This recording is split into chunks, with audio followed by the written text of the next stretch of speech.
भारत अपनी तरफ से बहुत गंभीर है बातचीत को लेकर भी कि बातचीत से कुछ सकारात्मक निकलकर सामने आए और इसी वजह से पीजी के मेनन को इस डेलीगेशन का अहम हिस्सा बनाया गया है क्या?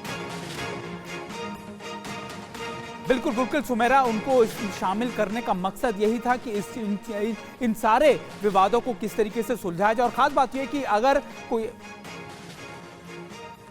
और ये इंपॉर्टेंट है, अगर मैं आपको दिखाऊं ये तस्वीरें, अगर आप देख रहे हो, अपने दर्शकों को दिखाने की कोशिश करता हूं कि ये 2018 की तस्वीरें हैं जब दोनों ऑफिसर आपको एक साथ जहां पर दिखेंगे। और इंपॉर्टेंट बात यह है कि ये तस्वीरें देखने के बाद आप समझ जाएंगे कि दोनों का आपस में क्लोज कोऑर्डिनेशन किस तरीके का है। और लेफ्टिनेंट जनरल पीजे मेनन, मैं आपको बता रहा था कि इस डेलीगेशन का पार्ट होंगे। 2018 के अंदर अरुणाचल के अंदर बीपीएम में दोनों एक साथ थे, मेजर जनरल रैंक के ऑफिसर हैं। और अभी जब क्योंकि इनका डेजिग्नेशन बढ़ा है, अब लेफ्टिनेंट जनरल हैं, लेकिन उस समय दोनों ने बॉर्डर पर्सनल मीटिंग में भारत की नई रणनीति कैसी होगी और दोनों का क्लोज कोऑर्डिनेशन कैसा होगा, इसको एक नया चैप्टर दिया था, एक नया आयाम दिया था। और अब 12 अफसर की मीटिंग में ये ही एक की पर्सन होंगे, या फिर आप कह सकते हैं कि रोल में होंगे लेफ्टिनेंट जनरल मेनन। और आप अगर इन सारे विवादों को देखें तो ये कहा जा रहा था कि आपस में समन्वय नहीं बन रहा है चीन का और भारत का, खासतौर पर डेलीगेशन जो कोर कमांडर लेवल की बातचीत हो रही थी, तो उसको लेकर भी माना जा रहा है कि ये उनके शामिल होने की एक बड़ी वजह हो सकती है, क्योंकि वो उनके जो रिलेशन है या फिर उनके जो कोऑर्डिनेशन है वो चाइनीज काउंटर पार्ट से पहले बहुत अच्छे थे और वो बहुत पुराने एक दूसरे को जानते। और पहली बार भारत की ओर से दो ना सिर्फ एमईए के लेवल के ऑफिसर होंगे बल्कि 2 लेफ्टिनेंट जनरल इसमें शामिल होंगे। सुमेरा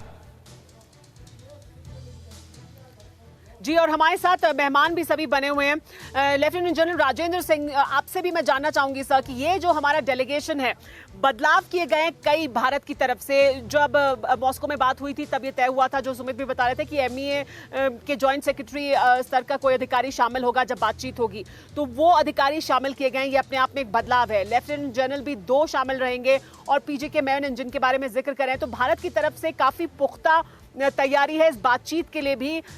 उम्मीद ये की जानी चाहिए कि कुछ निकलकर यहां से बाहर आए।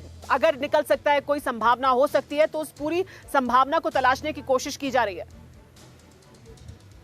हाँ सुमेरा जी, आप बिल्कुल ठीक कह रही हैं कि अभी जो कंपोजिशन है हमारे डेलीगेशन की, उसमें अहम बात यह है कि उसके अंदर एक एमईए का रिप्रेजेंटेटिव है जो फेयरली हाई रैंकिंग है, जॉइंट सेक्रेटरी लेवल का है।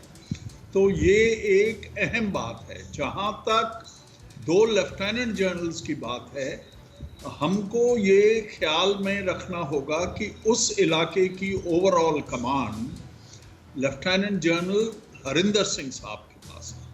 कोई और जो मेंबर्स उसके अंदर शामिल होते हैं वो सब उनको असिस्ट करने के लिए होते हैं। शायद ये दूसरे ये जनरल मेनन साहब को जो इसके अंदर शामिल किया गया है वो कोई और कारण से हो सकता है कि उनकी एडवाइस की जरूरत हो, पर मैं इसको ज्यादा अहमियत नहीं देना चाहता हूं। क्या आप पर भी बरपा है जालसाजी का कहर? सपने टूटे आपके, न घर के न घाट के।